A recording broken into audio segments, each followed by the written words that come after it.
Bonjour à toutes et à tous et bienvenue sur Grande Lille TV pour une nouvelle édition du Rendez-vous de l'Écho. Et aujourd'hui, Bernard Brisselbout est avec nous. Bonjour. Bonjour. Vous êtes le président de l'Ordre régional des experts comptables. On vous a déjà reçu ici pour parler de vos actions. Et aujourd'hui, on va parler notamment de mécénat. Alors, en deux mots, expliquez-nous un petit peu pourquoi les experts comptables aujourd'hui font du mécénat. Alors, il s'agit de mécénat d'entreprise. Et ce mécénat d'entreprise revêt différentes formes. Ce sont des dons qui peuvent être versés à des organismes d'intérêt général, à caractère philanthropique, culturel, sportif, humanitaire.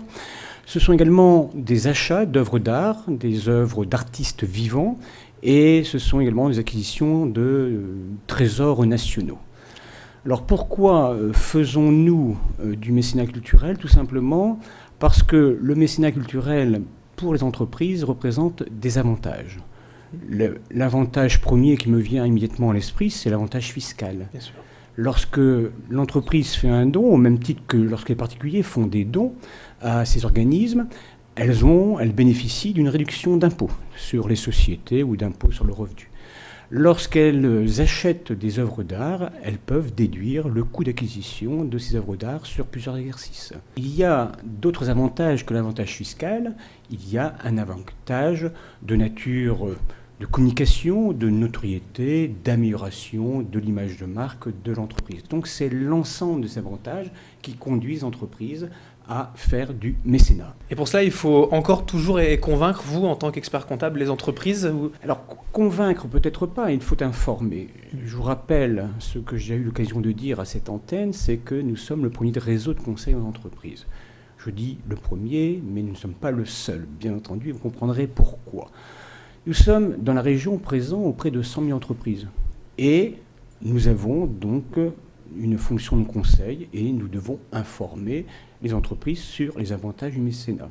D'autre part, nous sommes saisis par ces associations, par ces fondations qui ont besoin d'aide parce que leur subvention publique diminue. Donc elles veulent faire appel à des dons, à des actions privées.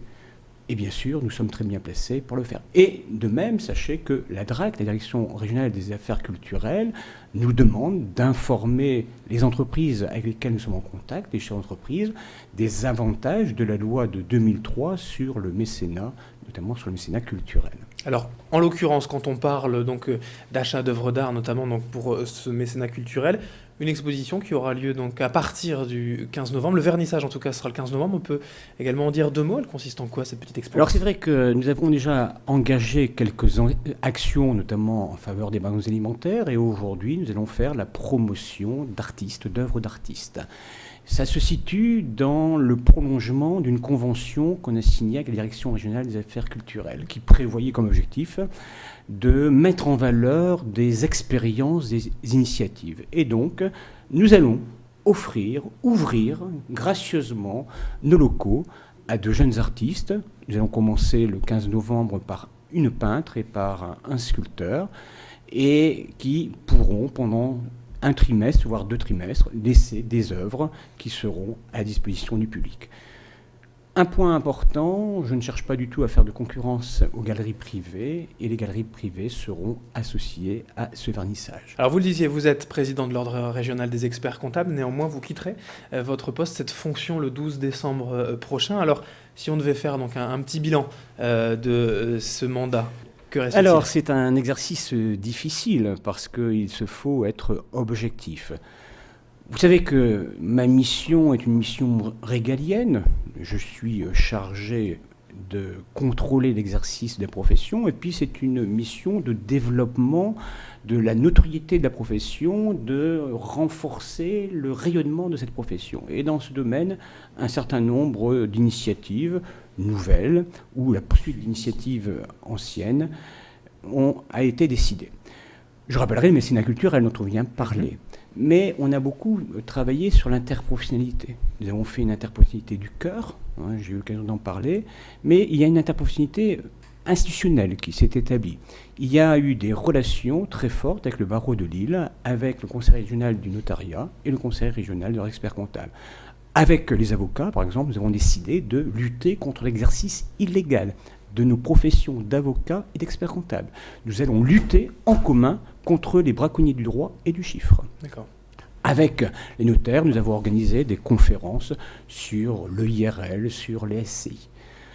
Nous avons également mis l'accent sur l'intelligence économique, c'est-à-dire sensibiliser les TPE et les PME, c'est-à-dire les très petites entreprises et petites et moyennes entreprises. Nous avons décidé de les sensibiliser à une démarche d'intelligence économique. C'est quoi ? C'est tout simplement dans un monde qui s'ouvre, dans un monde de communication où se développent les techniques de dématérialisation, il faut que l'information que l'on reçoit et que l'on diffuse soit une information sûre et utile. Sécurité, établir une carte des risques, utilité, quelles sont les opportunités ? Cette démarche, qui concernait essentiellement les grandes entreprises, nous avons décidé de l'appliquer au niveau des petites entreprises. Autre exemple que je peux vous donner, nous avons travaillé sur la transfrontaliérité, beaucoup avec nos confrères belges, qu'ils soient néerlandophones ou francophones. Nous avons engagé un certain nombre d'actions et nous avons œuvré dans les relais européens de l'expertise comptable et financière. Réflexion sur les conséquences des directives européennes sur nos métiers, développement de réseaux entre experts comptables belges et experts comptables français. Eh bien, en tout cas, pour votre avenir, on vous souhaite bien sûr le meilleur, Bernard Brisselbout. Merci d'avoir été avec nous pour parler notamment de mécénat culturel et de votre bilan à la tête des experts comptables du Nord-Pas-de-Calais. C'est moi qui vous remercie. Et merci à toutes et à tous de nous avoir suivis. Dans un instant, l'info continue sur Grand Lille TV.